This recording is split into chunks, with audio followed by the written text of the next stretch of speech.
Hamas won elections democratically, fair and square, yet we refuse to recognize them. Have we forced them to be more radical by ignoring them? Yes, I think we probably have. I don't know that, but I mean, I could just guess. That's a very difficult situation. You know, the Palestinians didn't really want to have an election in 2006. However, we put great pressure on them to do it. We felt that election was democracy and they should do it. And the Israelis were a little bit reluctant about it too.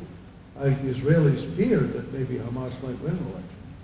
And of course, we were wrong and the Israelis were right, and the Hamas won quite a victory in that election. It's the only election that's ever been held in the Middle East which was declared essentially free and fair by observers of United Nations and European countries and others. And I think it's kind of a shame to us and to Israel that instead of trying to work with the results of that election, why we didn't.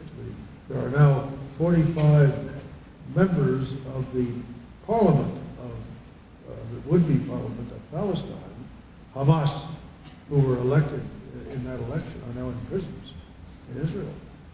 And Israel, with American support, has tried to isolate the Hamas in Gaza. And I think that suggestion in that question is right, that our behavior, and particularly Israeli behavior, has really served to make them more hostile and more aggressive. Is there anybody who can now negotiate credibly for the Palestinians? Well, yes, I think Abbas still can. He obviously does not speak for all the Palestinians because he has no direct control over the 1.5 million who live in Gaza. But he, in a sense, is the elected president, although his term has now been superseded, and he's staying on as president by general agreement. One of the big fears of everyone concerned in Israel and America and Palestine is that Abbas will just get so fed up that he'll resign.